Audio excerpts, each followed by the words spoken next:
And welcome back to Under Center with Kirk Cousins. And when you hear the term all-purpose, I think, Kirk, this fits our guest here today, Ameer Abdullah, a big part of the success of the Vikings so far, all-purpose back, kick returner, kind of do-everything guy. Yeah, I'll intro him a little bit before we have him join the show and answer some questions. But first of all, tremendous teammate. I got the call last November that we had signed him, and I was so excited because I'm from the Big Ten. Ameer played in the Big Ten. I watched him play. I knew what he could do. And I was so excited to get a guy of his versatility, as you said. He can do so much for our offense, for our special teams, and he's been a joy to have here. The only disappointment has been we haven't gotten him involved more. You know, there have been games where I think we expected to do a lot with him, and then the flow of the game, we were running the ball well, and we just kind of stuck with it and never got him the opportunities. But he shows time and again when we give him the ball that good things happen. There's a couple of guys like that in our team that we want to get involved more. And so, Ameer, thanks for coming on the show. Welcome. I'm honored to be here. Thank you. Well, you had an awesome touchdown yesterday. Let's just talk about that play first and foremost. Third down, you've been a great third down back really your whole career because you are so talented in protection. You're smart. You can see the blitzes, and you also can run great routes, catch the football. I thought you made a really good catch on that play, kind of underrated how tough of a catch that was. But they dropped you in coverage, and you made the play. It was good to see you get going. How'd you feel about getting in there and making that play? Yeah, like you said, it was a windy day. All the throws to the flats, they were tougher than what the eye could see a lot of times. So I'm glad that the timing worked out. Once I saw the safety kind of run out of there, I was like, I'm hoping that Kirk is looking at me. And when I turned around, we locked eyes. I knew it was a touchdown. So it was a good feeling, definitely at that point in the game as well. But touchdowns never feel as good when you don't get the win. And we had a big third down where he was the feature receiver on the play out of the backfield and did a tremendous job getting separation, caught the ball over the middle. It ended up being for naught because it was called back on a penalty. But that play just, again, showed a flash of what he's capable of. And also as a kick returner, I thought, we had touchbacks this last week, but the Detroit game, I remember, you got a few opportunities and you really gave us great field position. Have you been a kick returner going back to college your whole career? Whole career. My first touchdown ever at the University of Nebraska was against Fresno State and Derek Carr and Devontae Adams. They had a good team. They were like one of those upset type of, Division I, lower tier type of teams. They came into Lincoln, and we had a good team at the time, like Prince Amukamara, Alfonso Denard, Levante David, great defense. Will Compton, of course, throw the bones. But we were down 28-29. I was a freshman, and I took it back to win the game, walk-off, kickoff return my freshman year. Wow. And I knew that from that point on, I always wanted to be that guy. Dante Hall was a guy that I really looked up to growing up. So being the kickoff returner is something that's kind of in my identity when I step on the field. Well, talk about, you mentioned Nebraska. Talk about going way back to your days growing up in Alabama, getting recruited, what that process was like getting to Nebraska from Alabama. Man. And then also talk a little bit about track and your background in track and the speed that you have. Because some guys have football speed. You have speed. that can translate to track people. So talk a little about your journey from Alabama, getting to Nebraska and the sport you chose. Yeah, I'm the youngest of 9. I have 6 sisters, 2 brothers, born and raised in Alabama, Birmingham, Alabama. I was very lightly recruited. Going into my senior year, I had Tuskegee, and Southern Miss was just interested. Why do you think that is? Was it the program you were playing at, or an injury, or you're a little undersized? I think it was a combination of me being undersized, and a lot of people didn't really want to believe what they were seeing. And also, the school I went to wasn't a big high school, but we played in a big fish bowl, but we were the small fish in that pond, We played against Hoover. I'm sure you guys have heard of Hoover, Alabama, Vestavia. Some of the top schools come on that area, but we were the smallest. We had just met the student requirement to join 6A. We had like 2 kids over 1,000 in our school, so it was like, okay, you can be a 6A. So a lot of us on our team, we had to go both ways. So some plays I wouldn't be playing running back. I was more recruited as a DB. In fact, Nebraska is the only running back offer I actually had. Which was part of the reason you went there? That's one of the reasons I went there. And Coach Bo Pelini, he was just a great leader. When he came and recruited me in Alabama, I just knew that he had an opportunity to make me better as a young man. Yep. And it worked out. Nebraska is my love, man. That's one of my homes. Well, now you chose number 8. I were number 8. You were number 8 at Nebraska. Yeah. How'd you get that number? It's just a unique number for running back. One of my best friends, he was actually murdered when I was younger. Okay. He wore number 8. He was going to go to Central Florida to play. Wow. I was number 2 in high school, so I just took his number.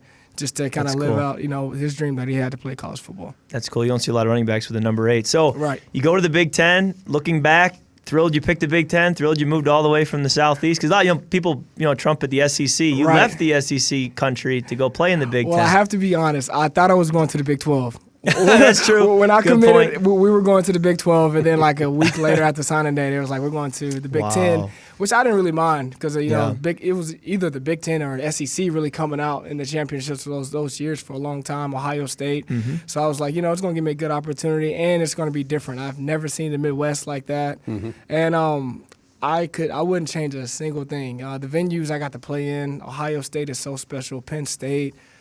Michigan State. Well, I split with State, so that I feel good in this conversation right now. No doubt. But it's just a special place to play at the University of Nebraska. Now, do you get back to either Nebraska or Alabama much? I mean, those are two unique places. You don't hear of a lot of NFL guys spending significant time in either Nebraska or Alabama. So what is your rhythm like for going back to where you came from, and where else do you like to spend your time? Yeah, my mom and dad currently still live in Birmingham, Alabama. So, of course, I go back to see them anytime I can get an opportunity. I own real estate in Nebraska, so I go back for that. And, of course, alumni, game day, it's always a good time to go back and see people. And of all the schools out there, the alumni base in Nebraska, I'm thinking it's is strong. They're pretty kind to former players like yourself. It's great because you can go back and you see guys who actually won championships in the 90s, and they give you the same respect that that I give them. So it's like a brotherly love. But I live in California. I do a little production on the side. I want to be a director when I get done playing. So I spend a lot of time there in the offseason filming things and creating content. Talk a little bit more about that. Obviously, that's a unique post-career goal. Not a lot of guys would be doing that, let alone pursuing it even while they're playing so that they get a foot in the door. Yeah. Talk about what that's like, how you even start, where do you start, and maybe what types of production you want to get into. Yeah, so I started off just investing in films. Okay. So currently I've executive produced 3 films. One we just got picked up by Netflix. It's called Hell on the Border. It's about the original cowboys and one specific guy who fought through being a slave at one point to being a sheriff of a certain town and defending off a lot of rebels. It's going to air on Netflix in December, so I'm proud about that project. How far back does that go? Was that last offseason, two off-seasons okay, ago. so it takes a little while from when you put it together. Yeah, it takes a little while. Another film we're working on is called La Flamme Rouge. We got into Sundance, which is a very big film festival.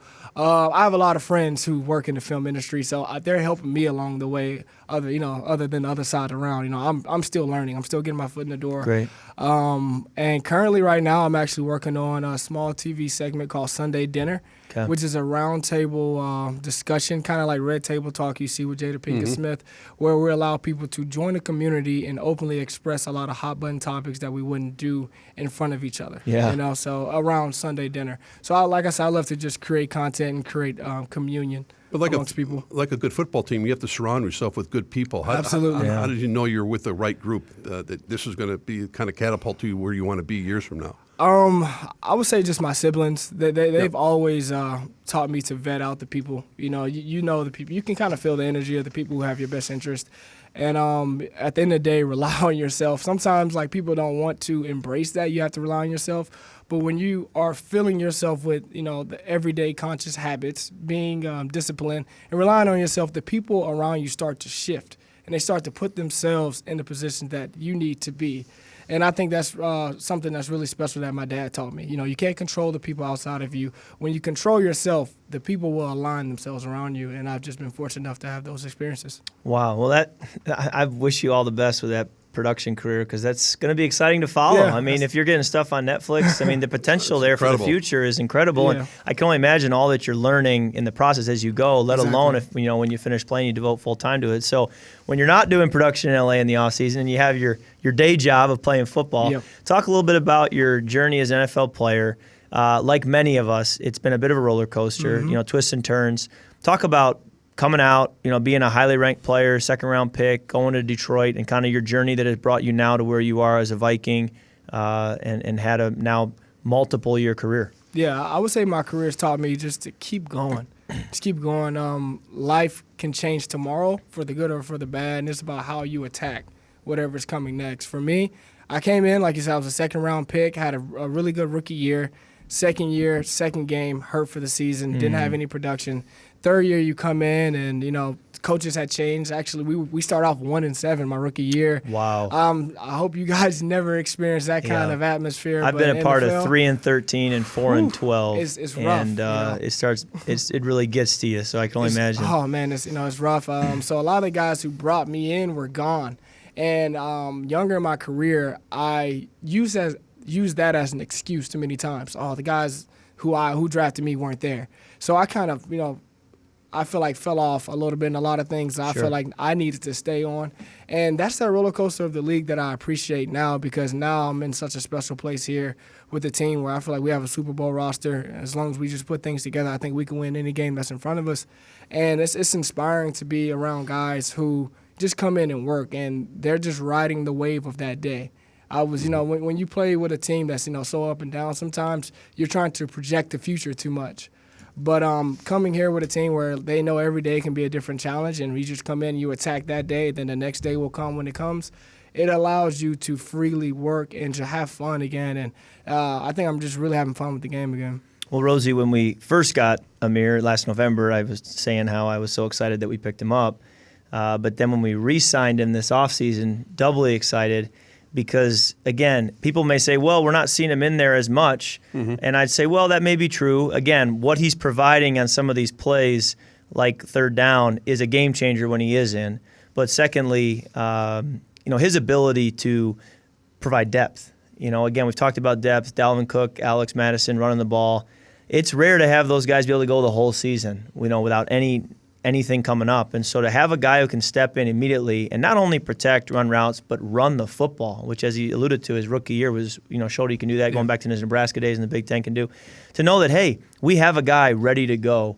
As a quarterback, it's just a tremendous comfort and makes a big difference for our offense and for our team. And you don't seem to be getting frustrated because you're not getting as many touches as any running back would want, because you know what you're capable of doing in this league. I mean, this opportunity, a lot of people can't see it from the outside in. When you're a fan and you're not really living it, a lot of people want to guess, is he frustrated or shouldn't he want more?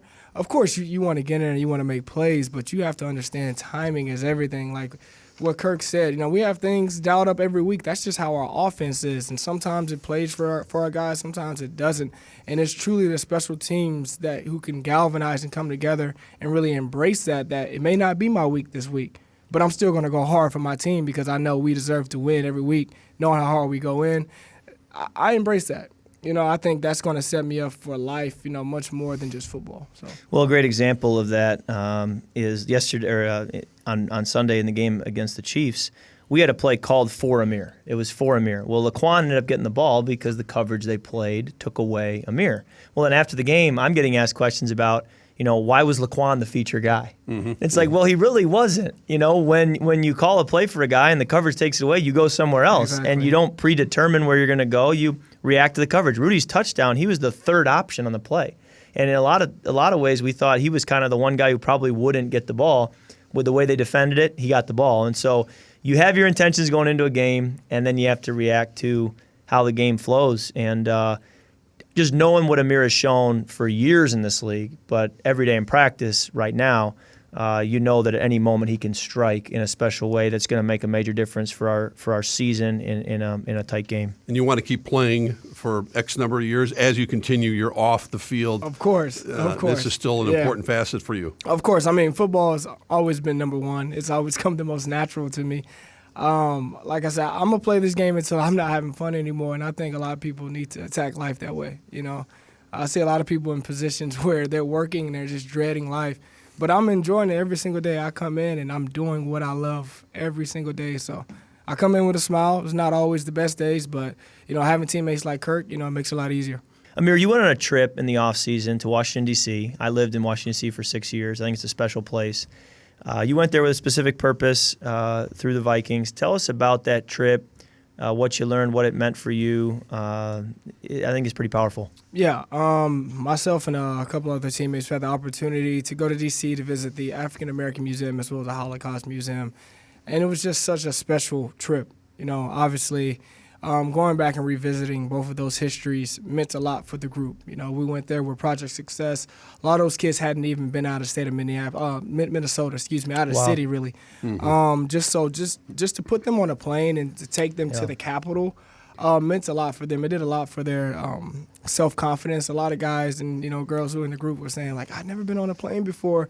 And just to think, you know, we traveled back and forth in 48 hours on the plane like it's nothing, you know, and these kids, they looked at a plane ride, something that was so special, really was inspiring for me. And I had never been to the African American Museum before, so just to see the whole presentation is beautiful. If you guys haven't been, definitely to visit it. How, you know, they start you at the bottom on the ground level where back to slavery times, and they explain the Atlantic slave trade and different, you know, formats that people don't always understand, and different revolts that were going on and things that were happening at that time that, you know, a lot of times we don't have the opportunity to dive into that history. And then you just see from level to level, the history just gets better. You go up. And better and better. Now, in the design of the building, do you actually go down into a basement first and start with the farthest back history, and then you go up floors and watch to the very top floor to modern times now. Yes. And, so they take you down, and it's real dramatic where, you know, every elevator you see where, like, shackles, where, you know, it goes from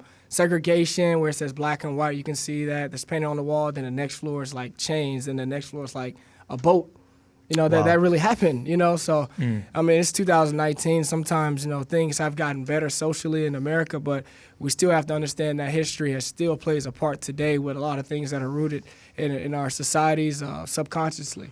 And I think just for those kids to see that resiliency of, you know, a culture of people from the bottom up gives a lot of those kids who were minorities in that group a lot of inspiration that, you know, if I just stick with it, you know, and fight for it, people in my past have done it, I should carry the torch as well. Was there one exhibit or one moment you think that resonated with these kids more than any other, whether it be a Rosa Parks or MLK, whatever it may be? Yeah, I think the toughest exhibit, but it hit the hardest, was Emmett Till's casket, where you go in there and they show you the film, obviously, of his mother and, you know, how distraught she was, you know, in the news, but she still made that brave move to have an open casket, you know, and to show the world what was happening. And this wasn't a myth, you know, because a lot of times the media in that time and era, they were spreading that, you know, this stuff isn't true, it isn't really happening. And I think that was a turning point in civil rights, and just to see the actual casket, it's like, wow, this is real history that we're experiencing. I think those kids took it well. When I was in D.C. for those 6 years, that museum was being built. I remember that. It's prime real estate. It's right there at the heart of the National Mall. It's a great spot. They did a great job with it. But my rookie year in Washington, I also went over to the Holocaust Museum, which is powerful as well. They did a phenomenal job with it. And as you go through the museum, you're kind of met with this question of, how can this happen? I mean, how can this many people be senselessly killed? How does someone, you know, not stop this sooner and speak up? And the answer was, as the museum explains, is propaganda. They spread propaganda before they did anything to brainwash the people so that they would go along with it. And their point is we have to be discerning and not just believe what we hear, but ask questions. And secondly, if we see propaganda, it's more harmful than we realize. And so not only the Holocaust Museum, but that African American Museum, again, like you said, putting something out there and saying this isn't a myth. Yeah. This happened. It's not okay.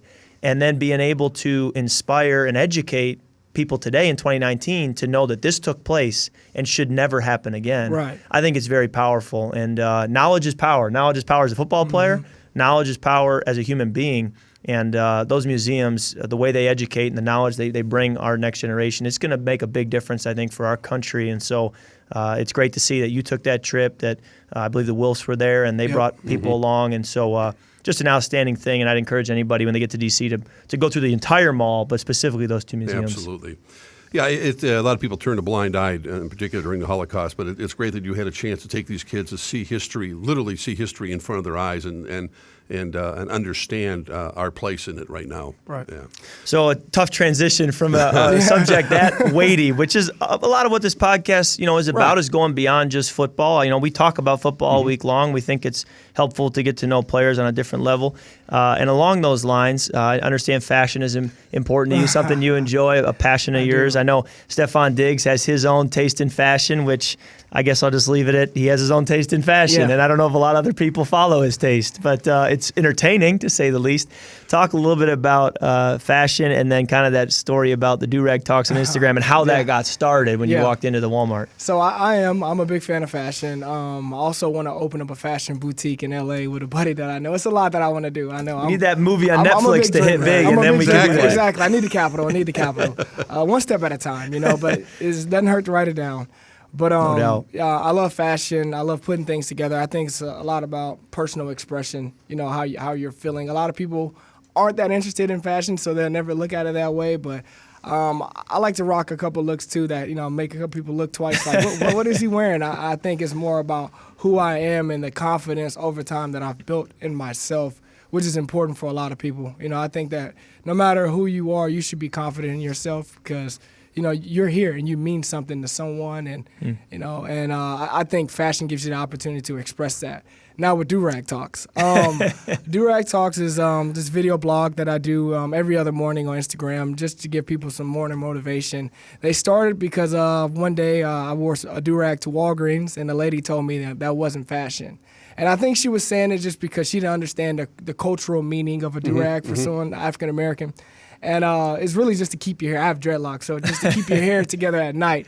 And I kind of took that and I was like, well, she's judging me on my appearance. So what I wanted to do was wear a do-rag every morning and give some inspirational and intellectual conversation to people to break that stigma of what the do-rag may look like and just accepting people culturalistically with how they display themselves. Well, I don't know the first thing about fashion.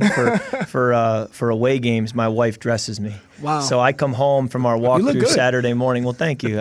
My compliments to my wife. But Hey. when I come home from our walkthrough, I have about 2 hours to change, see my kids, and then head back to the bus and get on the bus and go to the away game.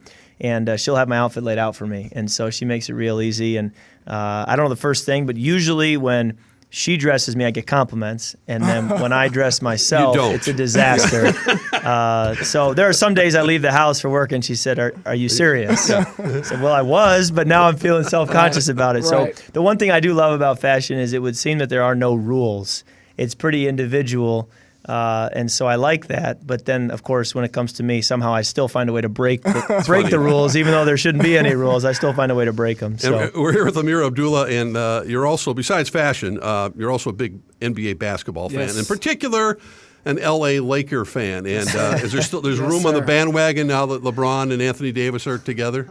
All of our applications have been, they've expired. They've They're been off to a good exhausted. start, you know right? what I mean? Applications had to go in 2018. You know what I'm saying? That's good. It's We're over off now. It's over now. We're off to a good start. It's been a long time since you could say that about the Lakers. So shout out to Minnesota for actually letting the Lakers go out to LA. Yeah, thank you. Yeah, You're right. That's welcome. way You know? back to Sid Hartman Yeah, days. for sure. Been a Laker fan my entire life. I'm from Alabama, so I didn't have a team to really root for. That's fair. I'll give him that.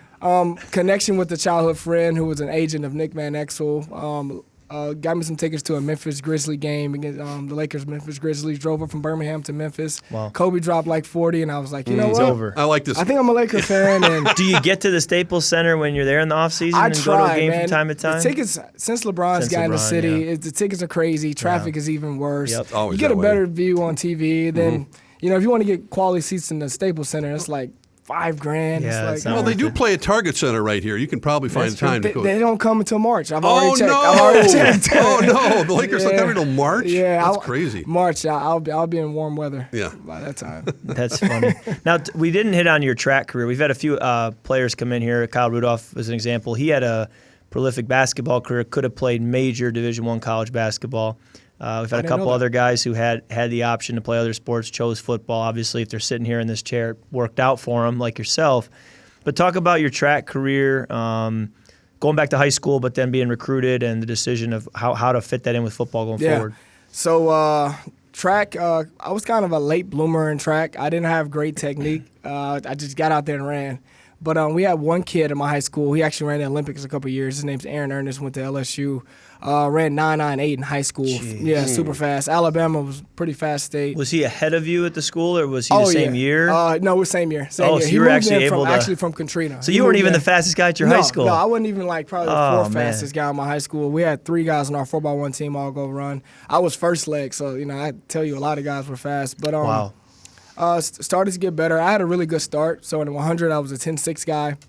Long jump was probably my best. I was a 24.2 guy in long jump, which is pretty good with my height. I wasn't really, I couldn't really stretch out to steal some inches. But when I got to college, the first indoor season, they were kind of letting me run a little bit, but I hurt my hamstring my freshman year, and Coach Bo Pelino was like, it's done. Yeah. It's done. But track was definitely one of my loves. I probably need to get back out there a little bit more this offseason just to, make sure I'm getting older. I'm getting a little bit older. Make sure the wheels are still running like they used to. So at Nebraska, were they planning to have you run the 60 and the long jump? 60 long jump. We had a guy that was really, really good. Okay, so it's going to be the 60. Some meets he was going to do triple jump, and then that's when I was going to fill in and do long jump. But we had a guy who was like a 25.5-foot long jumper. Boom. So, yeah. That's different there. So that's outstanding. Yeah. Well, Ameer, as we close up, can you talk about kind of your thoughts now going forward the rest of the year? We got 7 games left. We got a big road game this week against Dallas.